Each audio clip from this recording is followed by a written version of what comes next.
수업 시작하겠습니다. 반갑습니다. 자, 오늘 255페이지 보시면 될 것 같습니다.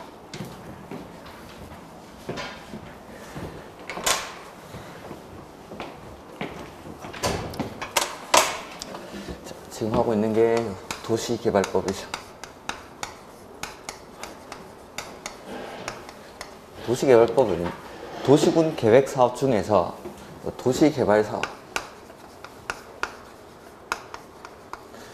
도시개발사업을 시행하기 위한 법이 도시개발법. 그래서 도시개발사업 역시 도시군 계획사업 일종이니까 사업을 할 때는 항상 맨 처음에 계획을 만듭니다. 그 계획이 개발계획이었죠. 개발계획을 수립하고 나서 사업을 어디서 할지 도시개발구역을 지정을 하고, 그 다음에 어디서 할지가 정해지고 나면 사업의 시행자를 정합니다. 그 다음에 시행자가 정해지고 나면 이 시행자가 실시계획을 작성을 하고, 실시계획은 시행자가 만든 거니까 인가받고 고시하고 나서 인가받은 대로 사업을 실시를 하는데, 사업을 시행하는 방식에는 크게 두 가지, 하나는 수용 방식이랑 하나는 환지 방식. 이렇게 사업을 해서 공사가 완료가 되면 마지막에 준공검사를 받습니다. 요 이후에 공사 완료 공고라는 절차가 있습니다.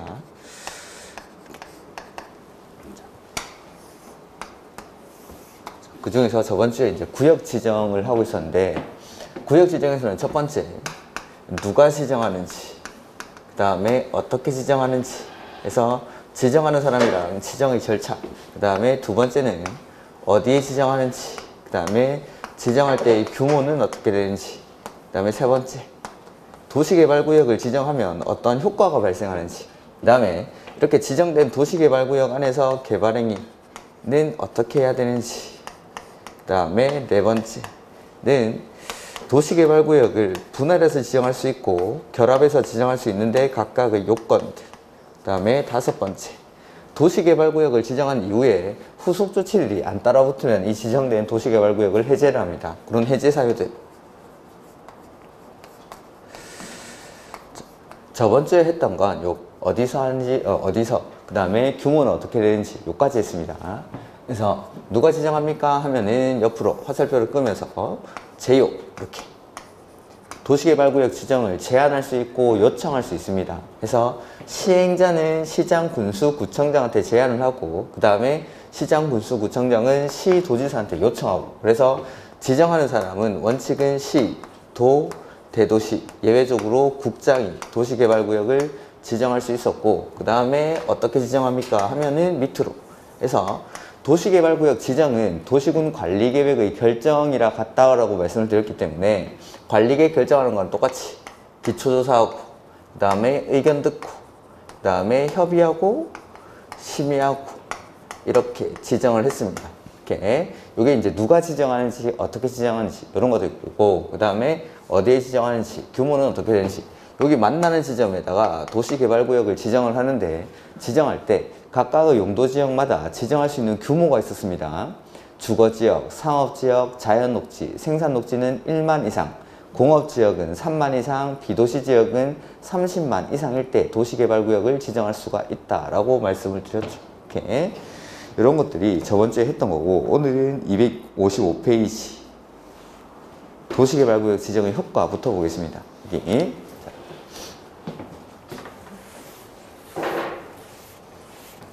이렇게 도시개발구역이 지정이 되면 요 효과, 어떤 효과가 발생하냐라는 건데, 도시개발구역이 지정된 경우 여기를 도시지역이랑 지구 단위 계획 구역으로 관리계획이 결정되어 고시된 것으로 의제를 합니다. 이게 도시개발구역 지정의 효과. 단 취락지구나 지구 단위 계획 구역에서는 그러하지 아니하다. 이렇게 이게 지정의 효과입니다. 자, 보시면은 도시개발구역이 지정 고시된 경우 해당 도시개발구역은 국계법에 따른, 거기 밑줄하죠, 도시지역과 지구 단위 계획구역으로 결정 고시된 것으로 본다까지 간주를 합니다. 간주. 다만 국계법에 따른 거기 그 줄 끝에 지구 단위 계획구역이랑 및 취락지구는 맨 끝에 그러하지 아니하다 밑줄. 이렇게. 자, 이게 무슨 말인지 한번 보죠. 여기가 농림지역입니다.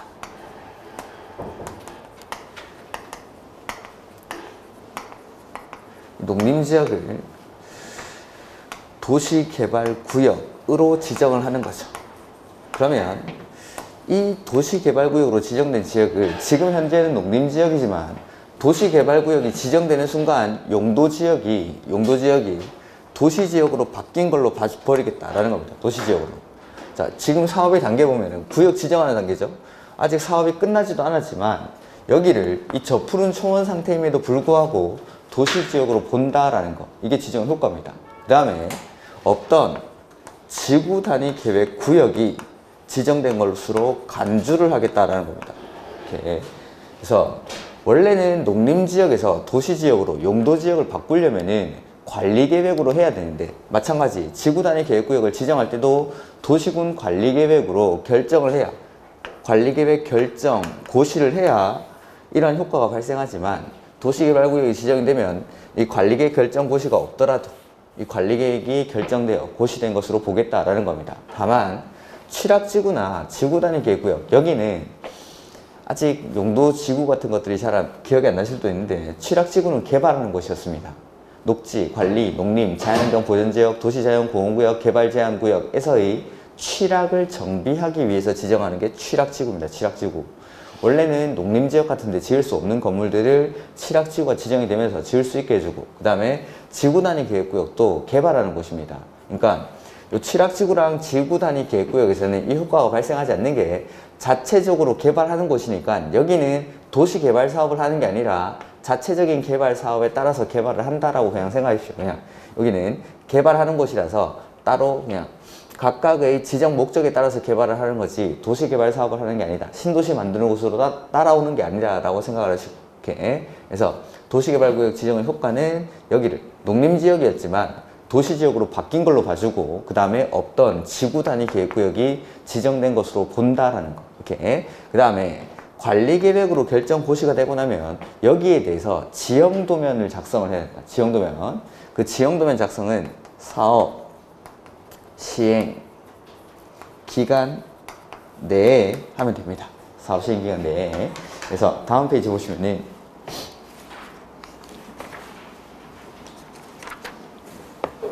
지형도면 고시의 특례라고 나와 있죠. 위 일에 따라 결정고시, 관리계획이 결정되고 고시되면 하면은 이게 구속력이 있는 계획이니까 지도 위에다가 표시를 해줍니다. 그 지형도면 고시는 두 번째 줄 끝에 도시개발 사업의 시행기간에 할 수 있다. 국계법 규정에도 불구하고 그냥 사업 시행기간 안에만 지형도면을 고시하면 됩니다. 이렇게. 그 다음에 3번에 개발행위 허가죠. 자, 이게 이제 도시개발구역 지정의 효과고 이 지정된 도시개발구역 안에서 개발행위를 할 때는 어떻게 해야 되는지 우리가 국계법에서 개발행위 허가는 배운 적이 있습니다. 기억이 안 나실 때는 또 찾아보면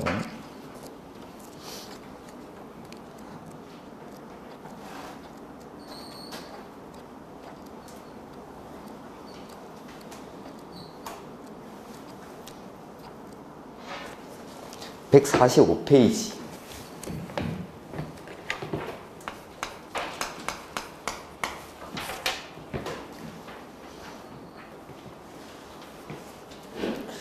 (145페이지) 가보시면은 국계법에서 했던 개발행위 허가사에서 허가 받아야 되는 행위, 허가 안 받고 할 수 있는 행위 요거 구분했었죠. 그래서 허가 받아야 되는 행위가 건축물의 건축, 공작물의 설치, 토지의 형질 변경, 토석 채취, 토지의 분할, 물건을 쌓아놓는 행위, 이 6가지 행위는 난개발 우려가 있기 때문에 그냥 하면 안 되고 허가받고 해야 됩니다.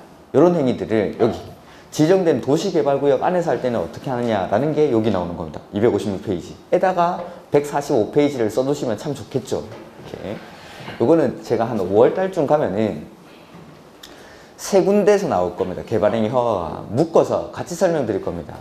이게 거의 비슷한 내용이라서 뭐 한꺼번에 보시는 게 훨씬 더 나은데 일단은 개별적으로 각각 보고 한 5월달쯤에는 국계법에서 개발행위 허가, 그 다음에 도시개발구역의 개발행위 허가, 그 다음에 정비구역에 가면 또 똑같은 게 또 나옵니다.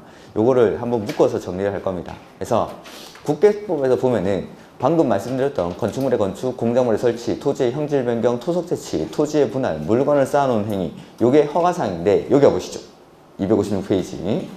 그래서 도시개발구역 지정에 관한 주민 등의 의견 청취를 위한 공고가 있는 지역 및 도시개발구역에서 건축물의 건축 등의 행위를 하려는 자는 하나, 둘, 셋, 네 번째 줄, 거기 밑줄하죠. 특, 광, 시, 군의 허가를 받아야 한다. 그래서 허가권자는 국계법이랑 똑같습니다. 여기서도 특광시군이 허가를 합니다. 그 다음에 허가받은 사항을 변경하는 경우에도 또한 허가받아야 된다라는 거고, 해서 보면은 허가받아야 되는 행위가 6가지, 7가지 나오죠. 건축물의 건축, 공작물의 설치, 토지의 형질 변경, 토속 채취, 토지의 분할, 물건을 쌓아놓는 행위까지는 똑같은데 7번의 밑줄, 중목의 벌채 및 식재. 도시개발구역 안에서는 나무 심고, 나무 베고 이거 함부로 하면 안 됩니다. 왜냐하면 보상의 대상이 됩니다. 나무는 토지에 정착한 물건이 되기 때문에 이 나무들은 다 보상의 대상이 됩니다. 이런 것들을 함부로 심고 베고 하는 것들은 보상에 영향을 줄 수 있기 때문에 그냥 하면 안 됩니다. 도시개발구역 안에서는 허가받고 해야 됩니다. 이게 추가되는 게 일단 차이점이죠. 지금 256페이지 보고 있습니다. 이렇게 이게 추가된다는 게 차이점. 그 다음에 건축물의 건축에도 차이점이 있습니다.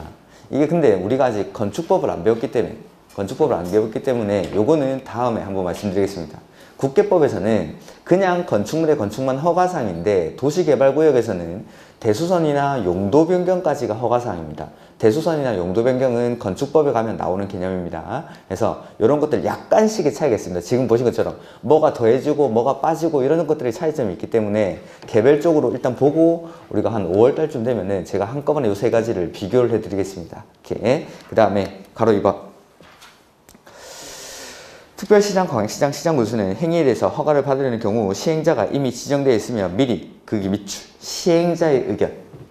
자, 개발행위라는 건 개인이 하는 사적 개발입니다. 이런 사적 개발들은 항상 공적 개발, 도시군 계획 사업에 지장을 주면 안 되기 때문에 지장이 있는지 없는지를 판단하기 위해서 항상 시행자의 의견을 들어서 개인의 개발행위 허가를 합니다. 이렇게. 그 다음에 허용사. 자, 항상 개발행위 허가받아야 되는 행위가 있으면 허가 안 받고 할 수 있는 행위가 있습니다. 근데 지금 여기는 도시개발구역이기 때문에 일단 대전제가 도시개발 사업에 지장이 있으면 안 됩니다. 도시개발 사업. 이렇게. 그래서 보면은 다음에 어느 하나에 해당하는 행위로서 행위는 밑줄 허가받지 않고 할 수 있다. 그래서 1번 재복구 또는 재난수습을 위해 필요한 거기 밑줄 응급조치. 박스 안에 응급조치. 국계법에서는 혹시 응급조치 허가받았습니까? 안 받았습니까? 국계법에서도 응급조치는 허가를 안 받았습니다. 아까 145페이지니까 그 근처에 가면 있습니다. 147페이지 가로 1번에 재복구나 재난수습을 위한 응급조치 허가 안 받죠. 근데 국계법에서는 뭐 했죠?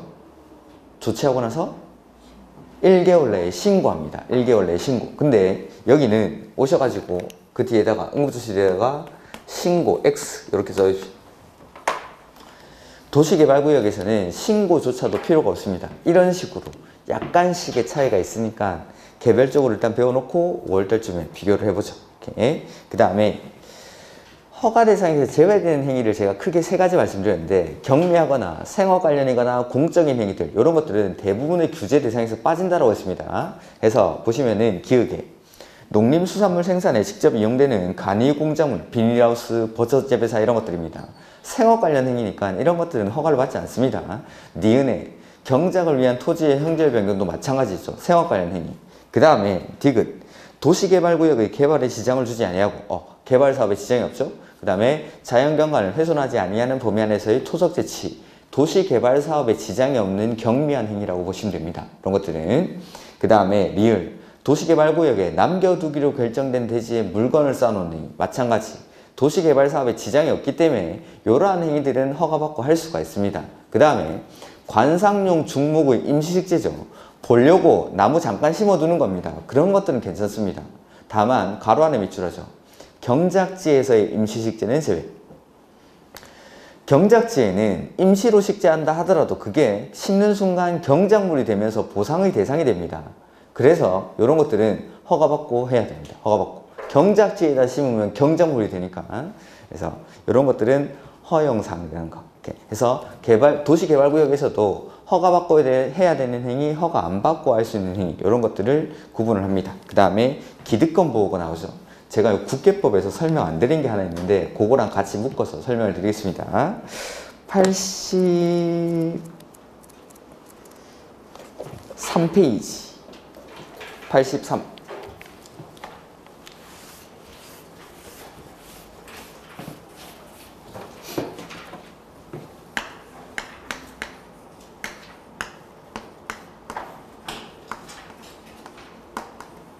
거기도 이제 기득권 보호라는 게 나오죠.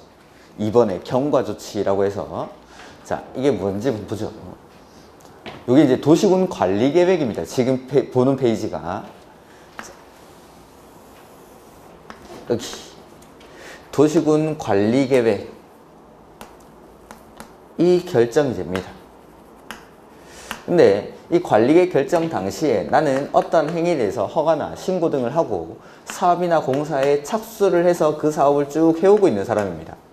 이런 사람은 관리계획 결정 당시에 이런 것들, 행위에 대해서 허가나 신고를 하고 사업이나 공사에 착수한 사람은 관리계획 결정의 내용이 내가 허가나 신고한 행위를 못하게끔 금지하는 관리계획 결정이 나온 겁니다. 이 사업을 어떻게 할 수 있는지 이런 것들이 기득권 보호입니다. 그러니까 관리계획 결정 당시에 나는 이미 사업이나 공사에 착수를 했으니까 이미 득한 권리죠. 이걸 어떻게 보호할 거냐라는 거. 그래서 원칙은 이거 그냥 하면 됩니다. 이미 사업에 착수한 사업은 관리계획 결정과 관계없이 그 사업이나 공사를 계속할 수 있습니다. 다만 이 관리계획 결정의 내용이 시가화 조정구역이나 수산자원 보호구역의 지정에 관한 내용이다. 이럴 때는 요거는 그냥 하면 됩니다. 요거는. 자, 시가화 조정구역이나 수산자원 보호구역은 규제가 행위 제한이 엄청나게 강한 곳이라고 생각하시면 됩니다. 여기는 규제가 강한 곳이기 때문에 그냥은 안 되고 3개월 내에 신고하고 계속할 수 있습니다. 요게 국계법 관리계획 결정에서 나오는 기득권 보호입니다. 거기 한번 밑줄 좀 써보죠. 가로 1번. 도시군 관리계획 결정 당시 이미 동그라미 하시고 사업이나 공사에 착수 동그라미. 사업에 착수를 해야 됩니다. 사업에. 83페이지 보고 있죠? 83페이지 거기 2번에 경과조치, 기득권 보호, 가로 1번. 이렇게. 착수한 자는 도시군 관리계획 결정과 밑줄, 관계없이 그 사업이나 공사를 계속할 수 있다. 그러니까 관계없이 그냥 쭉 하면 됩니다. 사업을. 원칙은. 근데 가로 2번. 시가화 조정구역이나 수산자원 보호구역에 관한 관리계획 결정의 특례라고 나오죠. 그래서 맨 앞에 시가화 조정구역이나 수산자원 보호구역 밑줄 하시고 의 지정에 관한 관리계획 결정 당시 이미 사업이나 공사에 착수 밑줄. 착수를 해야 기득권을 보호받을 수 있습니다. 인허가만 받은 거 가지고는 안 되고. 그래서 하나, 둘, 셋, 네 번째 줄 3개월 동그라미. 맨 마지막에 특광시군에게 신고하여야 한다 밑줄. 요게 국계법에서 배우는 기득권 보호입니다. 자, 우리 다시 보던 거 가보죠.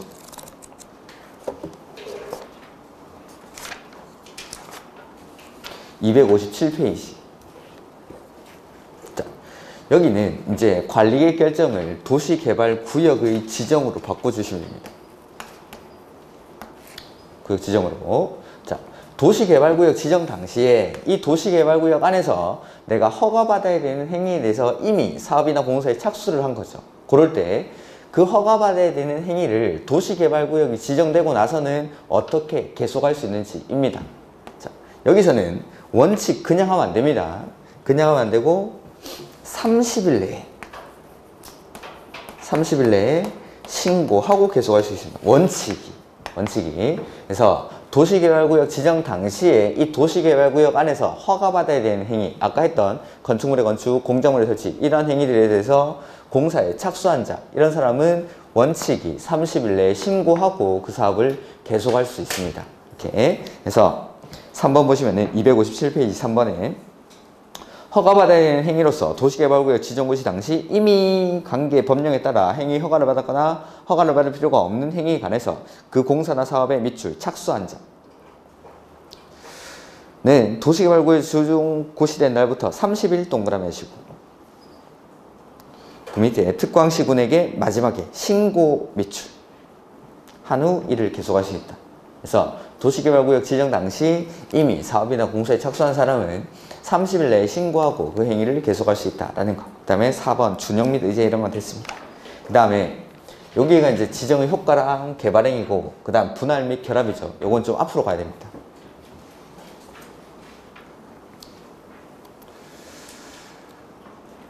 (247페이지) 보시죠.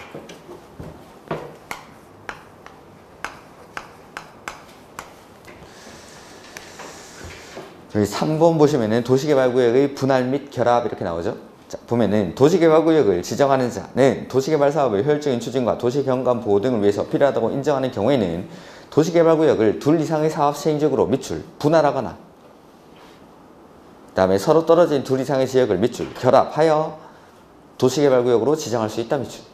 자, 도시개발구역을 247페이지 보고 있죠? 여기 페이지 적어드렸죠? 페이지 제가 좀 왔다 갔다 할 때는 항상 칠판에 페이지를 적어 놓고 왔다 갔다 할 겁니다. 그래서 분할해서 지정할 수 있고 결합해서 지정할 수 있다라는 거죠. 도시개발구역이 너무 넓으면 이걸 쪼갤 수 있습니다. 그 다음에 떨어져 있는 둘 이상의 지역을 결합해서 도시개발구역으로 지정할 수 있다. 기억하셔야 될 건 1만만 기억하죠. 1만 제곱미터 이상. 그래서 분할할 수도 있고 결합할 수도 있는데 분할할 때도 1만 결합할 때도 1만입니다. 이게 무슨 말인지 밑에 개념 플러스 거기 가보죠. 1번에 도시개발구역을 둘 이상의 사업 시행지구로 분할할 수 있는 경우는 지정권자가 도시개발 사업의 효율적인 추진을 위해서 필요하다고 인정하는 경우로서 거기 밑줄 분할 후 각 사업 시행지구의 면적이 밑줄 각각 1만 제곱미터 이상. 지금 박스 안에 보고 있죠? 개념 플러스 거기 1번.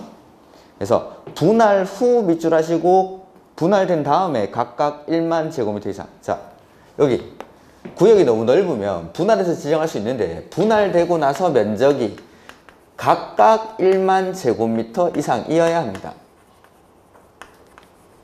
요거 시험에 나온 건 요것만. 그 다음에 결합할 때도 밑에 그 읽을 필요 없습니다. 그냥 결합할 때도 둘 중에 하나는 반드시 1만 제곱미터 이상이어야 합니다. 왜냐하면 저번 주에 배운 건데 거기 249페이지 가보실까요? 바로 다음 페이지. 용도 지역별로 도시개발구역을 지정할 때는 면적이 이거 이상이어야 도시개발구역으로 지정할 수 있습니다. 그 중에 최고 작은 숫자가 얼마죠? 1만. 그래서 도시개발구역이 되려면 면적이 최소한 1만 제곱미터는 돼야 되기 때문에 분할해서 도시개발구역을 지정할 때는 분할되고 나서 각각의 면적이 1만 제곱미터 이상이어야 하고 결합할 때도 하나는 1만 제곱미터 이상이라야 합쳤을 때 무조건 이게 1만 제곱미터를 넘어가는 겁니다. 그래서 분할할 수도 있고 결합할 수도 있는데 기억하셔야 될 건 1만만. 분할할 때도 1만, 결합할 때도 1만. 분할되고 나서 각각 1만입니다. 분할되고 나서. 요건 시험에 출제가 됐죠. 이런 것들. 요게 분할과 결합에 관한 사항입니다. 그 다음에 해제 사유 남았죠? 아직 5번에 해제 사유. 자, 저거는 좀 뒤쪽에 가요.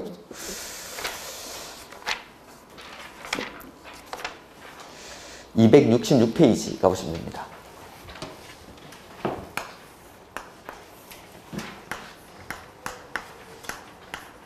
(266페이지) 자, 도시개발구역이 지정되고 나서 후속 조치들이 안 따라붙어주면 이 지정된 도시개발구역을 해제를 합니다. 그래서 저기 사업의 절차를 제가 이쪽에다 옮겨 보겠습니다.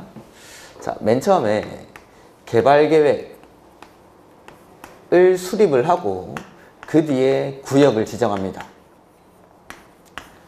그 다음에 구역을 지정하고 나서 시행자가 정해지고 나면 그 시행자가 실시계획을 작성을 하고 이 실시계획에 대해서 인가를 받기 위해서 신청을 하는 거죠. 그리고 나서 쭉쭉쭉쭉쭉 사업을 하다가 이제 공사가 완료되면은 공사 완료 준공검사를 받고 나서 저긴 안 썼지만 준공검사 이후에 공사 완료 공고라는 절차가 있습니다. 요렇게 사업을 하는 게 원칙적으로 하는 거. 근데 개발계획 수립과 구역 지정이 순서를 바꾸는 경우가 있었는데 저번 주에 미국 공일 때 개발계획을 공모하거나 미개발지역, 국가균형발전, 미개발지역에는 자연녹지, 생산녹지, 도시 외지역, 주상공의 면적이 30% 이하인 지역 이런 데서는 요거 두 개 순서를 바꿉니다. 그래서 구역을 먼저 지정을 하고 그 다음에 개발계획을 수립하고 그 다음에 이제 나머지는 똑같이 하죠. 시행자가 정해지고 나면 그 시행자가 실시계획을 작성을 해서 인가 신청을 하게 됩니다. 이렇게. 요거는 그냥 원칙대로 순서대로 할 때고 요거는 개발계획을 공모하거나 미개발지역 국가균형발전일 때 개발계획과 구역지정의 순서를 바꾸는 경우입니다. 이럴 때, 자, 이렇게 구역을 지정하고 나서 후속 조치들이 안 따라붙으면 이 지정된 도시개발구역 지정을 해제합니다. 그래서 구역을 지정하고 나서 시행자가 실시계획 인가 신청이란 말이 꼭 들어가야 됩니다. 시행자가 할 수 있는 건 신청하는 것까지지 인가받는 건 인가권자가 해주는 거니까. 그래서 시행자는 구역이 지정되고 나면 실시계획 인가 신청을 3년 내에 해야 됩니다. 3년 내에. 안 하면 우리 해제, 실효 이런 거 나오면 꼭 나와야 되는 말이 뭐죠? 다음날. 그래서 3년이 되는 날이 다음날에 도시개발구역 지정은 해제된 것으로 본다라는 거. 그 다음에 사업 다 끝났죠. 공사가 다 끝났습니다. 그러면은 도시개발 사업의 목적을 이미 다 달성을 했습니다. 계속 도시개발구역으로 지정을 해둬야 될까요? 아니면 해제할까요? 해제해야죠. 사업 끝났으니까. 해서 공사 완료 공고일의 다음 날에도 해제가 됩니다. 이렇게. 그 다음 거꾸로 할 때 자, 구역 지정이랑 개발계획 순서를 바꾸는 거죠. 이럴 때 구역을 지정하고 나서 개발계획 요거는 2년 안에 수립해야 됩니다. 안 하면 2년이 되는 날의 다음 날에 해제된 것으로 보고 그 다음에 개발계획 수립하고 나서 이제 시행자가 정해지고 나면 그 시행자가 실시계획을 작성해서 인가 신청해야겠죠. 그래서 개발계획 수립하고 나서 실시계획 인가 신청은 역시 3년 안에 안 하면 3년이 되는 날의 다음 날에. 그래서 그냥 간단하게 실시계획 나오면은 3년이라고 생각해요. 실시계획 이렇게 나오면. 그 다음에 개발계획 나오면은 2년. 이렇게. 안 하면 2년, 3년이 되는 날이 다음 날. 그 다음에 사업 대가 끝나고 나서도 해제를 합니다. 이렇게. 요게 도시개발구역 지정의 해제 사유. 보시면은 1번. 원칙. 도시개발구역의 지정은 다음에 어느 하나에 규정된 날의 다음 날 동그라미. 해제된 것으로 본다 해서 도시개발구역 지정고시된 날부터 3년 동그라미 하시고 밑에 줄에 실시계획 인가 신청까지 밑줄. 실시계획 나왔으니까 얼마라고 되어 있죠? 거기 위에? 3년. 이렇게. 그래서 구역 지정하고 나서 실시계획 만드는 것까지 만들어서 인가 신청하는 것까지 3년 안에 안 하면 3년이 되는 날이라고 끝났지만 박스 위에 우리 동그라미 친 게 있죠? 다음 날. 그래서 3년이 되는 날의 다음 날. 이렇게 해야 됩니다. 이렇게. 그 다음에 이번에 사업 다 끝나고 나서도 해제한다고 했죠? 그래서 거기 이번에 도시개발 사업의 밑줄 공사 완료 가로 띄워놓고 의 공고일. 공사 완료 공고일. 마찬가지 박스 위에 동그라미 친 게 다음 날이니까 공사 완료 공고일의 다음 날 해제된 것으로 본다라는 거죠. 가로 안에는 환지 방식을 배워야 알 수 있으니까 일단은 놔두십시오. 이거는. 그 다음에 2번 예외. 요거는 이제 거꾸로 순서를 바꾸는 겁니다. 구역 지정과 개발계획 순서를 바꾸는 거. 다만 이하에 있는 예외는 아직 안 보겠습니다. 그냥 원칙만 기억하십시오. 그래서 도시개발구역 지정고시는 날부터 2년 동그라미 하시고 그 뒤에 개발계획 밑줄. 개발계획 나왔으니까 얼마라고 돼 있죠? 거기 몇 년? 2년. 안 하면은 2년이 되는 날이라고 끝났지만 박스 위에 또 다음 날 동그라미 썼으니까 2년이 되는 날의 다음 날. 다만 이하는 일단 놔두십시오. 그 다음에 동그라미 2번. 개발계획을 수립하고 나서 이제 또 실시계획 만들어야겠죠? 실시계획 나오면 몇 년이라고 했죠? 3년이죠. 그렇죠? 잠 깨셔야죠, 이제.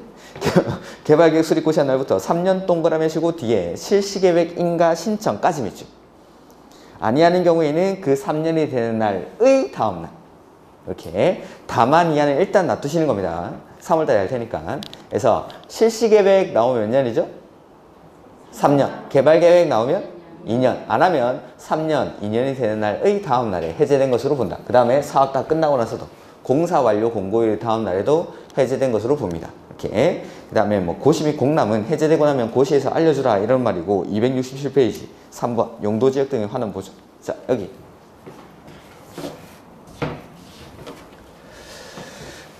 이 농림지역을 도시개발구역으로 지정했습니다. 그러면은 여기를 뭘로 봐준다고 했죠? 도시지역이랑 지구단위 계획구역으로 지정된 것으로 봅니다. 이게 도시개발구역 지정의 효과. 그래서 원래는 농림지역이었는데 여기가 도시지역으로 바뀐 걸로 보고 없던 지구단위 계획구역이 지정된 것으로 봅니다. 이게 도시개발구역 지정의 효과죠. 다만 아까 실시계획 몇 년이었죠? 3년, 개발계획 2년 안에서 이 도시개발구역 지정이 해제가 됩니다. 이렇게 지금 사업의 단계에 보면 요거 하는 단계죠. 요 중간입니다. 아직 사업이 안 끝났죠. 안 끝났으니까 아직 저푸른 초원 상태인데 실시계획 3년, 개발계획 2년 안에서 이 지정된 도시개발구역이 해제가 됐습니다. 그러면은 이 저푸른 초원을 도시지역으로 가만 놔둬야 될까요? 원래 이 농림지역으로 환원시켜야 될까요? 환원시켜야죠. 사업 안 하니까 이제. 구역 지정이 해제됐다 이 말은 사업을 안 하겠다라는 거죠. 그러니까 원래의 용도지역, 농림지역으로 환원시킵니다. 그 다음에 원래는 여기는 지구단위 계획구역이 지정되어 있지 않던 곳이죠. 그래서 지정됐던 지구단위 계획구역은 폐지된 것으로 보겠다라는 거. 이게 도시개발구역 지정 해제에 따른 용도지역의 환원입니다. 이렇게 보면은 1번 도시개발구역 지정 해제 의제된 경우 그 도시개발구역에 대한 국계법에 따른 용도지역 및 지구단위 계획구역은 해당 도시개발구역 밑줄 지정 전의 용도지역 및 지구단위 계획구역으로 각각 밑줄 환원되거나 폐지된 것으로 본다. 그러니까 용도지역은 원래의 용도지역으로 돌아가야 되고 지구단위 계획구역은 원래 지정이 안 돼 있으니까 요거는 폐지된 것으로 보겠다라는 겁니다. 자, 근데 여기 사업 다 끝나고 나서도 해제합니까? 여기 공사 완료 공고일 사업날. 이 말은 이 저푸른 초원을 그림 같은 집을 짓기 전 단계인 요런 네모 반듯한 택지를 다 조성을 했다 이 말이죠. 요렇게 하고 나서 택지를 조성하고 나서 공사 완료 공고일 다음날 해제가 됐습니다. 그러면은 이 지역을 도시지역으로 가만 놔둬야 될까요? 원래 이 농림지역으로 환원시켜야 될까요? 그렇죠. 놔둬야죠. 사업 끝났으니까. 그건 말입니다. 그래서 2번. 다만 밑줄. 도시개발사업 공사 완료에 따라 해제. 밑줄. 사업이 다 끝나서 해제가 되죠. 이럴 때는 그 줄 끝에 환원되거나 폐지된 것으로 보지 아니한다. 밑줄. 사업 다 끝났으니까. 요거는 농림지역으로 돌리면 안 되고 도시지역으로 가만 놔둬야 됩니다. 이렇게. 요게 여기까지가 도시개발구역의 지정입니다. 이렇게. 그래서 이 지정에서는 항상 한 문제가 출제가 되니까 반드시 저번 주 거랑 좀 연결하셔가지고 누가 하는지 어떻게 하는지 이런 것들 그 다음에 어디에 하는지 규모는 어떻게 되는지 이게 주, 상, 자, 생 1만 이상 공업지역은 3만 이상 비도시지역은 원칙 30만 이상 요거까지만 요거보다 내용이 좀 더 있는데 그런 것들은 제가 말씀도 안 드렸습니다 아직. 그 다음에 지정의 효과부터 오늘 했던 거죠. 요게 지정 그 다음에 이제 시행자 지정이죠. 요 순서대로 쭉 나오니까 시행자 지정 가보세요. 다음 페이지. 자, 저번 주에 도시개발 사업의 시행자가 될 수 있는 사람들이 나왔었죠. 268페이지에. 그래서 크게는 제가 시행자를 공공 부분의 시행자, 민간 부분의 시행자 이렇게 구분했습니다. 공공 부분의 시행자는 첫 번째가 국가지자체, 그 다음에 공공기관, 그 다음에 정부 출연기관, 지방공사 여기까지가 공공 부분의 시행자. 거기 나와 있죠? 공공부분의 4번까지 그 다음에 5번부터가 민간 부분의 시행자 해서 토지 소유자 그 다음에 조합 그 다음에 수도권 외의 지역으로 이전하는 법인 그 다음에 능력이 있는 사람들 이렇게 구분을 했습니다. 공공 부분의 시행자랑 민간 부분의 시행자 그래서 공공 부분에는 국가지자체, 공공기관, 정부 출연기관, 지방공사 민간 부분에는 토지 소유자, 조합, 수도권 외의 지역으로 이전하는 법인 그 다음에 능력 있는 사람 이런 사람들이 도시개발 사업의 시행자가 될 수 있는 사람들입니다. 이렇게. 그 다음 시행자 지정 절차 이런 것들은 따로 안 보셔도 됩니다. 그 다음에 271페이지 3번에 지자체 등을 시행자로 지정하는 경우라는 게 나오는데 그 사유는 지금 안 볼 거고 뭘 볼 거냐면 지정권자는 도시개발구역의 그 271페이지 맨 밑에 3번에 지정권자는 도시개발구역의 밑줄 전부를 환지 방식으로 시행하는 경우 토지 소유자 또는 조합을 시행자로. 거기까지. 이거 어디 다른 데 써놨나 본데. 자, 전부 환지 방식으로 도시개발 사업을 시행하려고 할 때는 토지 소유자나 조합이 원칙적인 사업의 시행자가 됩니다. 근데 여기 나오는 건 뭐냐면 토지 소유자나 조합이 원칙적인 사업 시행자임에도 불구하고 지자체 등을 시행자로 지정할 수 있는 경우가 나옵니다. 그 뒤에 보면 박스에 나오죠? 요거는 이제 단순 암기사항이니까 제가 3, 4월 때 가서 이걸 외우겠습니다. 외우는 거는. 그 다음에 밑에 시행자 변경 사유 나오죠? 시행자가 A라는 사람으로 지정되고 나서 이러한 사유가 발생하면 시행자를 변경합니다. 마찬가지 이것도 암기사항입니다. 이런 단순 암기사항들은 지금 안 보셔도 상관없습니다. 이렇게 나중에 도식화 해가지고 요거는 외울 겁니다. 그 다음에 규약 등의 작성이 나오는데 규약 등 시행 규정 이런 것들이 나오는데 이거는 그 이름만 용어만 알아두죠. 자치법규라는 겁니다. 자치법규. 그러니까 이건 국회에서 만드는 법률이 아니라 구성원들 사이에 하는 약속입니다. 근데 이 구성원들 누가 만드느냐에 따라 가지고 부르는 명칭이 다릅니다. 그래서 조합이 만드는 자치법규를 정관이라고 부릅니다. 조합이 만들면. 그 다음에 규약이라는 건 토지 소유자가 만듭니다. 토지 소유자가 만들면 규약. 그 다음에 시행규칙이라는 게 있는데 이건 공공이 만드는 겁니다. 자, 보면은 거기 272페이지 맨 밑에 규약 나오죠? 지정권자는 토지 소유자 2인 이상이 도시개발 사업을 시행하려고 할 때는 토지 소유자가 밑줄 토지 소유자가 만드는 자치법규를 규약이라고 합니다. 규약. 그 다음 옆에 페이지. 그 규약의 내용 이런 거는 안 보셔도 됩니다. 시험에 안 나옵니다. 그 다음에 시행규정. 지자체 등이 도시개발 사업의 전부를 환지 방식으로 시행하려고 할 때야 위 1의 1 또는 1에서 4, 12에 뭐 이런 거 이게 그냥 공공입니다. 공공. 한마디로 말해서 공공시행자. 1에서 4가 국가지자체, 공공기관, 정부출연기관, 지방공사, 그 다음에 12번에 공공이 총 지분의 50%를 초과 출자한 공동출자법인, 그건 공공이라고 했죠. 그러니까 공공이 만드는 걸 시행규정, 시행규칙이 아니라 시행규정. 죄송합니다. 시행규정이라고 합니다. 시행규정. 오케이. 그 다음에 좀 있으면 배울 조합이 만드는 자치법규를 정관이라고 합니다. 그러니까 이 세 가지는 싹 다 자치법규, 구성원들끼리 시행자가 하는 약속입니다. 약속인데 누가 만드느냐에 따라서 부르는 명칭이 다릅니다. 이건 정비법에 가면 또 똑같이 한 번 더 나올 겁니다. 그래서 조합이 만들면 정관, 토지 소유자가 만들면 규약, 그 다음에 공공이 만들면 시행규정 이렇게 부르는 겁니다. 이렇게.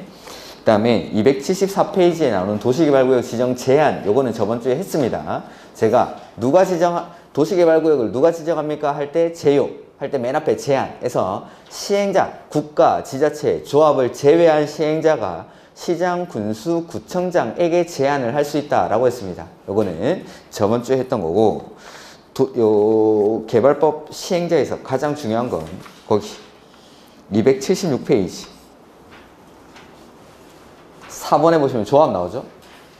기출 표시 보시다시피 뭐 거의 매해 출제가 된다라고 보시면 됩니다. 276페이지의 조합. 네. 그래서 시행자에서는 일단 이번 과정에서는 조합만 보시면 됩니다. 조합만. 이렇게. 우리 공법에서 조합이 총 3번 정도 나옵니다.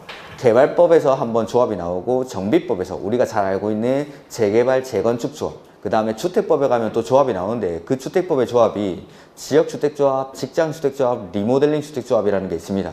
이 중에서 가장 우리가 익히 좀 들어본 건 지역주택조합 같은 거, PD수첩 당보손님이죠. 이런 것들. 요게 이제 조합인데 뉴스에 그만큼 많이 나온다는 건 우리가 그만큼 이제 많이 접하는 거고, 그래서 시험에도 자주 나옵니다. 자주. 정비법 조합은 안 나오면 그건 시험 출제 오류고, 주택법 조합도 항상 출제가 되고, 개발법은 나올 때도 있고 안 나올 때도 있는데 나오는 경우가 훨씬 많습니다. 그리고 올해 같은 경우에는 개발법 조합에서 2문제나 출제가 됐습니다. 이렇게 2문제까지는 잘 안 나오는 건데 원래는 1문제 정도가 자주 출제가 되는데 올해는 개발법 조합이 2문제가 출제가 됐죠. 그러니까 조합은 그 세 군데, 개발법, 정비법, 주택법의 조합이 나오는데 항상 그냥 시험 문제입니다. 그건 100% 나오는 거니까 무조건 맞추셔야 됩니다. 무조건. 자, 조합은 일단 도시개발구역이 지정되고 나면 그때 조합을 설립합니다. 조합을. 그래서 지정된 도시개발구역 안에 있는 토지 소유자 7명 이상이 모여서 맨 처음에 뭘 하냐면 정관이라는 걸 작성합니다. 방금 했죠? 조합이 만드는 자치법규가 정관입니다. 이 정관을 작성을 하는 거죠.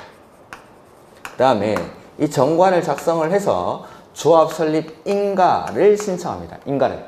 근데 정관이라는 건 7명 이상의 토지 소유자가 만든 거니까 나머지 토지 소유자의 동의를 받아야 됩니다. 그 동의 요건이 면적 3분의 2 이상이랑 소유자 총수 2분의 1 이상의 동의를 받아야 됩니다. 이 동의 요건 저번주에 한번 나왔었는데 개발계획 수립할 때 동의를 받습니다. 개발계획 수립할 때 동의를 받는데 수용이랑 환지 중에 언제 동의받는지 봤죠? 환지 방식일 때. 수용 방식은 기존 토지 소유자들은 수용 보상금 받고 다른 동네 가서 살 거니까 환지 방식, 다시 들어와서 살 사람들이 개발계획 수립할 때 동의받는다고 했죠?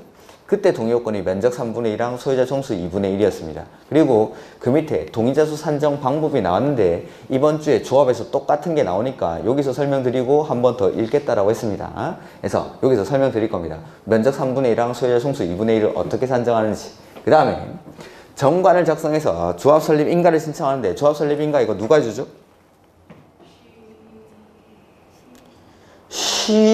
하면 안 되고 저번 주에 개발법에서 싹 다 누가 한다고 다 했는데 그렇죠 그렇죠 지정권. 개발법은 누가 합니까 하면은 고민할 필요도 없이 그냥 지정권자라고 하시면 됩니다. 그래서 정관을 작성해서 조합 설립 인가는 지정권자에게 신청합니다. 그 다음에 조합은 법적 성격이 법인입니다. 법인 비영리 사단법인인데 법인이기 때문에 인가 받으면 성립하는 게 아니라 뭐 해야 되죠? 법인은 등기. 법인이기 때문에 인가 받으면 성립하는 게 아니라 등기를 해야 그때부터 비로소 사람이 되는 겁니다. 이렇게 등기를 해야 성립합니다. 인가 받으면 성립한다 이런 식으로 시험에 엄청 나오죠. 아니라 법인이기 때문에 등기하면 성립한다. 그 다음에 사람의 머리에 해당하는 게 의사결정 기구입니다. 그게 조합에는 총회라는 게 있습니다. 총회는 조합원들로 구성이 되고 이 조합원은 개발법에서 조합원이 될 수 있는 사람은 도시개발구역 안에 있는 토지 소유자가 조합원이 됩니다. 이렇게 총회. 그 다음에 모든 의사결정을 할 때마다 이 토지 소유자들을 다 불러 모을 수 없으니까 대의원회라는 걸 두는데 개발법에서 대의원회는 조합원이 50인 이상일 때 두어야 한다가 아니라 둘 수 있다. 임의기구입니다. 임의기구. 둘 수 있다. 요게 이제 의사결정 기구입니다. 사람의 머리에 해당하는 총회랑 대의원회. 그 다음에 의사결정을 했죠. 사람이 머리로 생각하고 나면은 생각한 내용을 손발로 실행에 옮겨야 됩니다. 즉 조합에서 손발의 역할을 하는 거. 그 사람들을 임원이라고 부릅니다. 임원. 그래서 임원에는 조합장, 그리고 이사, 그리고 감사. 이 사람들 을 묶어서 조합의 임원이라고 합니다. 조합의 임원. 임원은 첫 번째 겸직 금지 의무가 있습니다. 겸직 금지. 그 조합의 다른 직원이나 임원을 겸할 수가 없고 같은 목적의 사업을 하는 다른 조합의 직원이나 임원을 겸할 수가 없다. 이게 겸직 금지입니다. 그러니까 지할 일이나 잘하라 이 말이죠. 글자를 좀 똑바로 써. 겸직 금지. 그 다음에 두 번째는 결격 사유가 있습니다. 결격 사유. 이런 사람들은 조합의 임원이 될 수가 없습니다. 아마 중개법에서 이미 배우셨을 겁니다. 대부분의 공직이라든지 대표자 자리에는 지금부터 쓰는 이 4가지 사유에 해당하는 사람은 대부분은 취임하지 못합니다. 요거는 결격 사유 나오면은 거의 대부분의 결격 사유에 다 들어가는 겁니다. 그래서 첫 번째 어린애들, 미성년자. 그 다음에 피성년 후견인, 그 다음에 피한정 후견인, 이런 사람들. 이런 사람들은 임원이 될 수가 없습니다.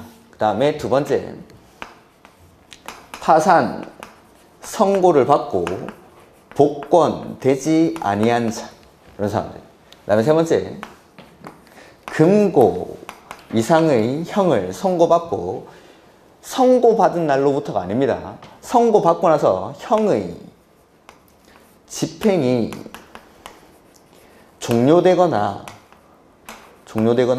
면제받기로 한 날로부터, 받지 아니하기로 한 날로부터 2년이 경과하지 아니한 자. 그러니까 금고 이상의 형을 선고받은 날로부터 2년이 아니라 선고받고 2년이면은 아직 교도소에 있을 수도 있습니다.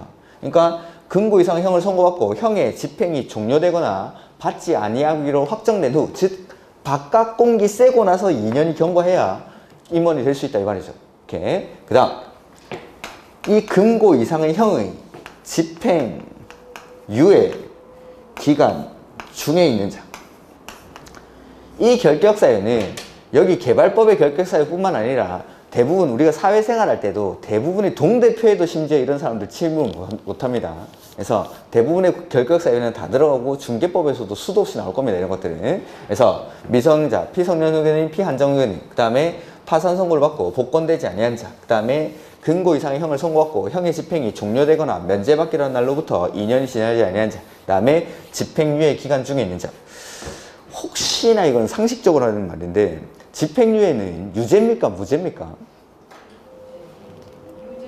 유죄입니다. 유죄. 착각하시는 분들인데 우리 이제 그 대기업 회장님들이 집행유예 선고 받고 집에 가니까 무죄인 줄 아시는 분들이 있는데 징역 2년 6개월에 집행유예 5년 이렇게 나오죠.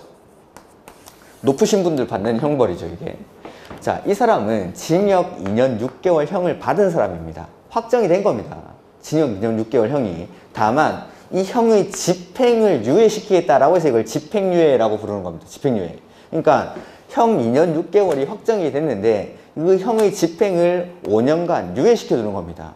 그리고 유예기간 동안 조용하게 살면 형의 집행을 받은 것으로 본다. 이게 집행유예입니다. 집행유예. 그러니까 2년 6개월 형을 받은 유죄입니다. 유죄. 집행유예는 착각하시는 분들이 가끔 계셔서 요거는 말씀을 드리는 거고. 이렇게. 이런 사람들은 조합의 임원이 될 수가 없다라는 거. 자, 요 정도까지 일단 한번 보죠. 그래서 276페이지. 조합 설립 인가 절차죠. 조합을 설립하려면 도시개발구역의 토지 소유자 몇 명이 모이죠? 7명 동그라미. 토지 소유자 밑줄 하시고. 대통령령으로 정하는 사항을 포함하면 밑줄. 정관을 작성. 해서 누구한테 인가 받죠? 밑줄. 지정권자에게 인가를 받아야 한다. 인가받은 사항을 변경할 때도 인가받고 경미한 사항인데 그거는 가끔씩 시험에 나오는데 일단 놔두십시오. 이렇게. 그 다음에 가로 2번 조합 설립 시 동의요건이죠. 조합의 설립의 인가를 신청하려면 해당 도시개발구역의 밑줄 면적 3분의 2 이상 이랑 소유자 총수 2분의 1 이상의 동의를 받아야 한다. 또한 동의자 수 산정 방법 등에 관해서는 6조 4 앞에 우리가 개발계획 수립할 때의 그 동의 규정을 준용하겠다라는 겁니다. 그래서 지금 한번 가보죠. 지금.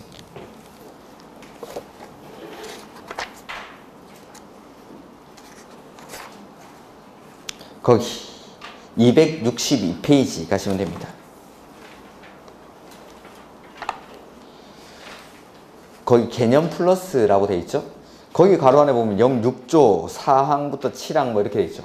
요걸 준용하겠다라는 겁니다. 그러니까 똑같은 게 나오니까 여기서 한번 해보겠습니다.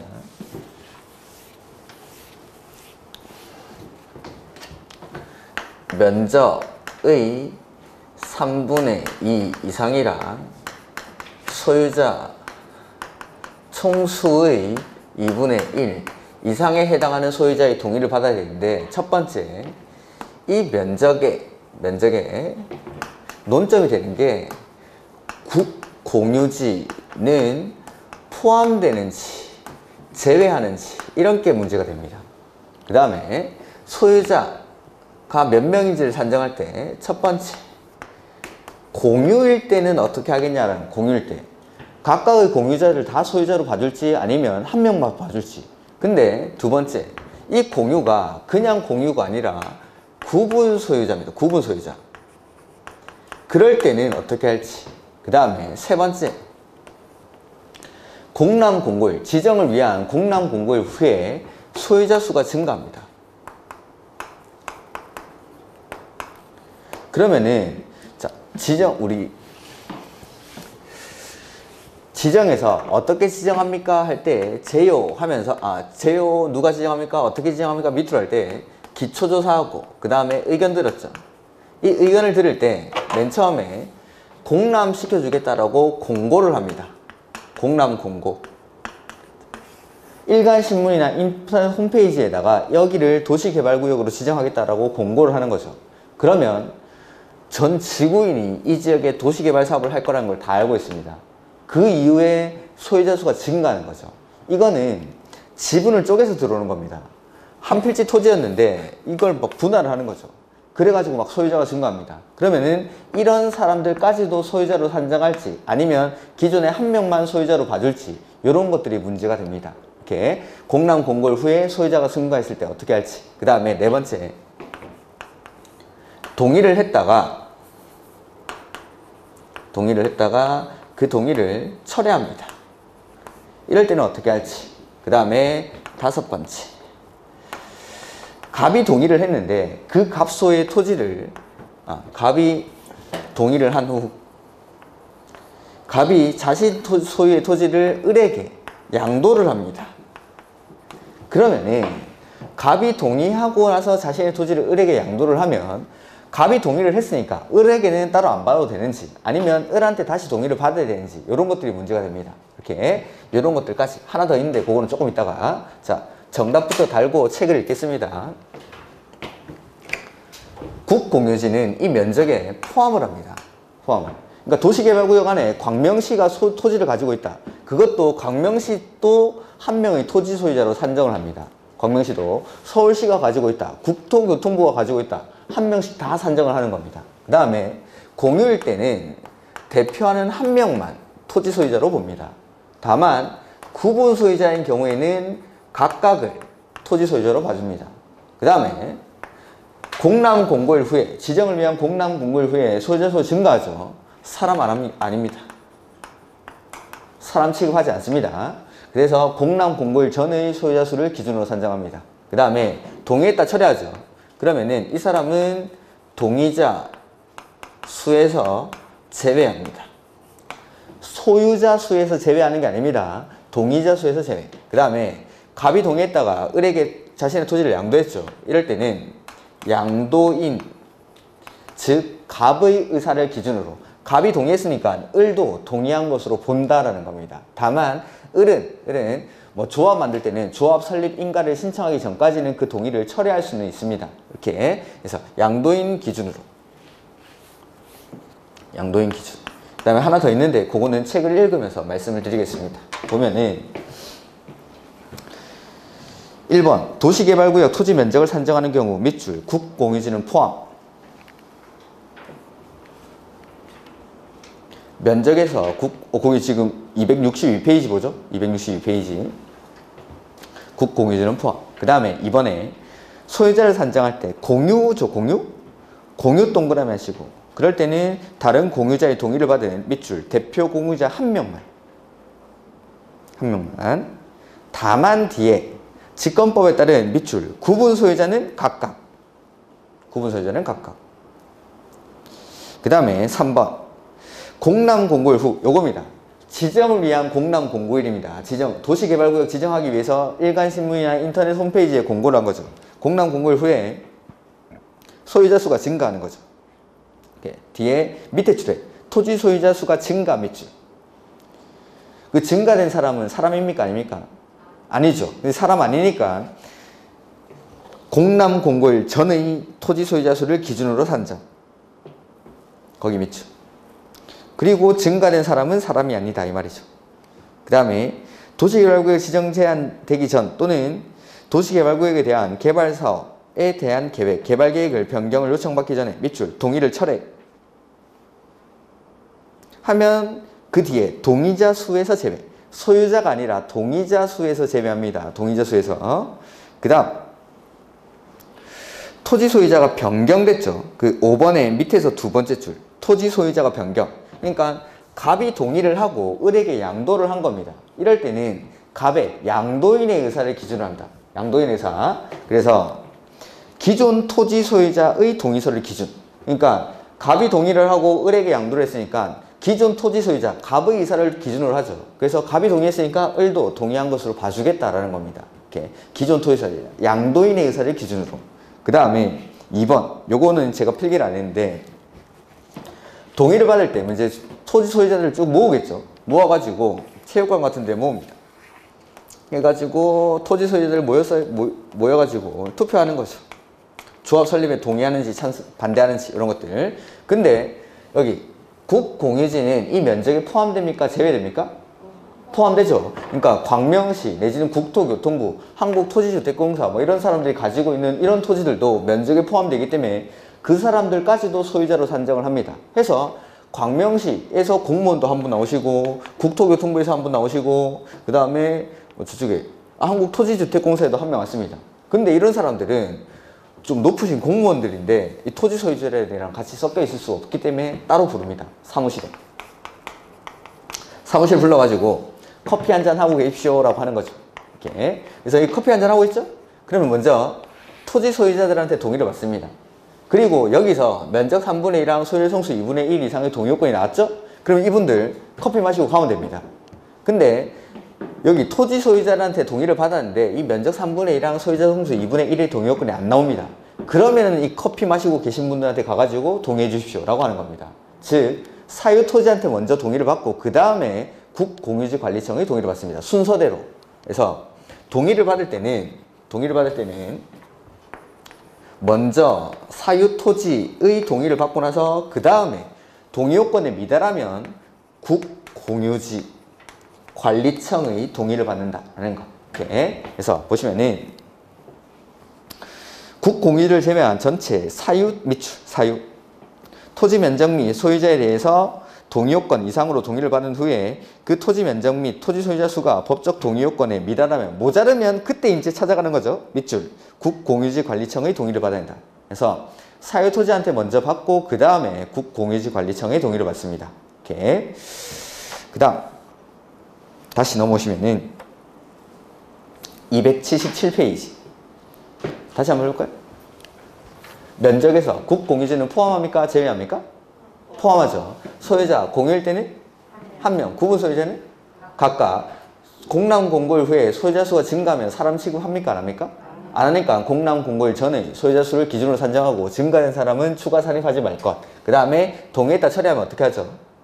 동의자 수에서 제외합니다. 그 다음에 갑이 동의했다가 을에게 양도를 하면 갑이랑 을 중에 누구의 의사를 기준으로 하죠? 갑, 양도인, 기존 토지 소유자의 의사를 기준으로. 그 다음에 전체 사유 토지한테 먼저 동의를 받고 그 다음에 국공유지관리청의 동의를 받는다. 이게 동의자 수 산정 방법입니다. 이렇게 산정합니다. 개발계획이랑 조합 설립할 때 똑같이 이렇게. 그래서 여기도 조합 설립 시 동의 요건 했고 가로 3번 동의 철회. 토지 소유자는 조합 설립 거기 인가 신청 전까지 전 동그라미. 인가 신청 전 동의를 철회할 수 있다. 항상 동의했다가 철회하는 건 뭔가 인가, 허가 등을 신청하기 전까지만 철회합니다. 전까지만. 이 경우 그 토지 소유자는 동의자 수에서 제외, 이거죠, 이거. 동의자 수에서 제외한다는 거. 그래서 조합을 설립할 때 얘는 동의했다가 철회할 수 있는데 그 철회는 요거 조합 설립 인가 신청 전까지만 철회합니다. 인가 다 받았는데 동의를 철회할게 이렇게 할 수가 없으니까. 그 다음에 철회하면 동의자 수에서 제외한다. 그 다음에 동의의제. 요겁니다. 요. 갑이 동의했다가 을에게 양도했을 때 얘는 을도 동의한 것으로 본다. 이 말이죠. 그래서 조합 설립 인가에 동의한 자로부터 토지를 취득한 자는 조합 설립에 동의한 것으로 본다. 다만 토지를 취득한 자 동의한 것으로 보는데 그 을도 양수인 을도 조합 설립 인가 신청 전까지는 철회를 할 수가 있습니다. 이렇게. 그러니까 갑이 동의했다가 그 토지를 을이 양도받았다 하더라도 그 을도 조합 설립 인가 신청 전까지는 철회할 수 있는 기회를 줍니다. 그래서 다만 토지를 취득한 자가 조합 설립 인가 신청 전에 동의를 철회한 경우에는 그러하지 아니하다. 이렇게. 그 다음에 조합은 법인이기 때문에 설립 등기를 해야 된다라는 거. 그 다음에 조합의 구성. 자, 조합원은 개발법에서 조합원은 누가 된다고 했죠? 토지 소유자. 토지 소유자가 조합원입니다. 그 밑줄. 도시개발구역의 토지 소유자. 자, 찬성한 토지 소유자라고 되어 있습니까? 그냥 토지 소유자라고 되어 있습니까? 그냥이죠. 찬성하든 반대하든 관계없습니다. 그 다음에 거기 성년인 토지 소유자라고 돼 있습니까? 미성년인 토지 소유자라고 돼 있습니까? 아무 말이 없죠? 성년이든 미성년이든 관계없습니다. 해서 조합원은 토지 소유자면 되지 조합 설립에 찬성하든 반대하든 관계없습니다. 그리고 성년이든 미성년이든 관계없이 토지 소유자면 누구든지 조합원이 될 수 있다라는 거. 그 옆에 나와있죠. 이해 조그마한 글씨. 조합 설립에 동의하지 않더라도 조합원이 될 수가 있습니다. 다만 이게 왜 나오냐면 나중에 정비법에서 재건축 사업에서 조합을 설립할 때는 동의한 자만 조합원이 됩니다. 재건축은. 그 다음에 278페이지. 조합의 임원이 나오죠. 조합에는 다음의 임원을 둔다 해서 조합장 한 명이랑 이사, 감사 이 사람들을 임원이라고 합니다. 조합장, 이사, 감사 이렇게. 그 다음에 조합의 임원은 의결권을 가진 조합원이 하고 정관으로 정하는 바에 따라 총회에서 선임합니다. 그래서 의결권을 가진 조합원 중에 선출하고 그 다음에 총회에서 선출을 하게 됩니다. 총회에서. 그 다음에 조합의 임원은 그 조합, 그게 겸직금지 의무. 조합의 임원은 그 조합의 다른 임원이나 직원을 겸할 수가 없다. 제가 여기 써놓은 겸직금지 의무입니다. 지할 일이나 잘하라 이 말이죠. 그 다음에 다음의 어느 하나에 해당되는 조합의 임원이 될 수 없다. 이게 결격사예요. 요 네 가지. 미성년자, 피성년후견인, 피한정후견인, 그 다음에 파산 선고를 받고 복권되지 아니한 자, 금고 이상의 형을 선고받고 형의 집행이 종료되거나 면제받기로, 이게 좀 다를 텐데, 금고 이상의 형을 선고받고 그 형이 집행이 끝나거나 집행을 받지 아니하기로 확정된 후, 저희가 배울 때만큼 해도 이게 한자로 거의 다 쓰다 보니까 제가 입에 붙어가지고 그런 말이 이게 한글로 바뀐 거는 제가 본 적이 없어서 금고 이상의 형을 선고받고 형의 집행이 끝나거나 집행을 받지 아니하기로 확정된 후 얼마죠? 2년. 그러니까 선고받고 2년이 아닙니다. 선고받고 2년이 아니라 집행이 끝나거나 받지 아니하기로 확정된 후 2년이 지나지 아니한 자 또는 그 형의 집행유예 기간 중에 있는 자 이런 사람들은 임원이 될 수가 없죠. 그 다음에 조합의 임원으로 선임된 자가 위 또 사의 어느 하나에 해당하게 된 경우 그 다음 날 동그라미. 이게 되게 특이한 조문인데 이건 원래는 대부분의 어떤 사람들이 이러한 결격사유에 해당하는 순간 당연퇴임합니다. 당연퇴임. 대부분이 당연퇴임하는데 개발법에서는 특이하게 임원이 이러한 결격사유에 해당하게 되면 다음날 자격을 상실합니다. 좀 특이한 겁니다. 대부분 다른 데서는 결격사유에 해당하면 당연퇴임한다라고 생각하시면 됩니다. 대부분이. 근데 개발법은 아주 특이하게 다음날입니다. 이런 것들은 나중에 다 비교를 할 겁니다. 이렇게. 그 다음에 조합원의 권리 의무 뭐 이런 것들은 나중에 마셔야 됩니다. 일단 놔두시고. 그 다음에 279부. 조합의 법인계약 나오죠? 이 중간에 좀 끊기가 그러니까 조금은 더 하죠. 조합은 거기 법인으로 한다 밑줄. 법인격이. 법인. 이기 때문에 가로 2번 뭘 해야 성립하죠? 등기하면 성립한다 밑줄. 이걸 인가받으면 성립한다 무지하게 되죠. 아닙니다. 인가받으면 성립하는 게 아니라 법인이기 때문에 등기해야 성립합니다. 등기해야. 그 다음에 조합의 설립 뭐 이런 것들 3번은 됐고 그 다음에 4번 조합에 관해서는 이 법으로 규정한 것 외에는 밑줄 민법 중 사단법인에 관한 규정을 준용. 민법에 보면 비영리법인에 관한 일반 규정이 나와 있습니다. 30조 이하에. 그래서 이 조합 역시 비영리법인이기 때문에 민법 규정을 준용합니다. 우리가 이제 영리법인, 비영리법인 이렇게 구분하는데 영리법인들이 대표적으로 그냥 회사들입니다. 주식회사 같은 거. 그런 것들이 영리법인이고 대부분 이제 비영리법인이 많죠. 그 다음에 보면은 5번 조합원의 경비 부담 이런 것들도 나중에 보면 됩니다. 일단 지금 됐고 그 다음에 280페이지 6번 보죠. 조합 임원의 직무. 조합장은 조합을 대표하고 그 사무를 총괄하며 총회, 대의원회 또는 이사회 의장이 된다. 이런 것들은 그냥 참고를 읽어보시면 됩니다. 그 다음에 가로 2번 이사는 정관에서 정하는 바에 따라 조합장을 보좌하며 조합의 사무를 분장한다. 그 다음에 조합장을 도와주는 역할을 하는 게 이사. 그 다음에 감사는 조합의 사무 및 재산 상태와 회계에 관한 사항을 감사한다 라고 되어 있고 4번 요거는 봐야 됩니다. 조합장 또는 이사의 자기를 위한 조합과의 계약이나 소송에 관해서는 누가? 감사 동그라미가 조합을 대표한다. 시험에 무지하게 나오는 거죠. 자, 원래 조합을 대표하는 사람이 누구죠? 조합장. 그리고 이사가 그 역할을 보좌를 하죠. 그러니까 조합장이 거리 시에는 이사가 조합을 대표하게 됩니다. 즉 조합장이나 이사가 조합을 대표하는 역할을 하는데 조합장이나 이사가 조합과의 계약이나 소송에 관해서는 자기가 자기를 대표할 수는 없죠. 자기 계약 쌍방대리가 되니까. 이럴 때는 다시 한번 볼까요? 조합장 또는 이사의 자기를 위한 조합과의 계약이나 소송에 관해서는 자기가 조합을 대표해버리면은 자기 계약 쌍방대리가 돼버리니까 이럴 때는 누가? 감사관. 조합장이나 이사의 자기를 위한 조합과의 계약이나 소송에 관해서는 감사관. 제가 이걸 오른쪽에 쓰고 왼쪽에 쓰고 다 이유가 있는 겁니다. 이게. 필기를 하나하나 허투루 하는 게 하나도 없죠. 조합장이나 이사의 자기를 위한 소송이나 계약에 관해서는 감사가 조합을 대표한다. 이렇게. 그 다음에 5번도 겸직금지 의무입니다. 조합의 임원은 같은 목적의 사업을 하는 다른 조합의 임원이나 직원을 겸할 수 없다. 그러니까 아까 거랑 같이 묶으면은 조합의 임원은 그 조합의 다른 직원이나 임원을 겸할 수가 없고 같은 목적의 사업을 하는 다른 조합의 직원이나 임원을 겸할 수가 없다. 그 다음에 총회 의결사항 이런 건 안 봐도 됩니다. 대의원회 의결권을 가진 조합의 수가 몇 명 이상이죠? 50인 밑줄 하시고 맨 끝에 두어야 합니까? 둘 수 있습니까? 둘 수 있다 밑줄. 이게 정비법에 가면은 100인 이상일 때 두어야 한다 이렇게 바뀝니다. 그래서 개발법에서는 50인 이상일 때 둘 수 있다. 그 다음에 대의원에 두는 대의원의 수는 의결권을 가진 조합원 총수 밑줄 10분의 1, 100분의 10, 뭐 10분의 1 뭐 똑같은 겁니다. 대의원은 의결권을 가진 조합원 중에 정관으로 정하는 바에 따라 선출한다. 그 다음에 대의원에는 그거 보지 마십시오. 3번 보지 마시고 그냥 제가 필기하겠습니다.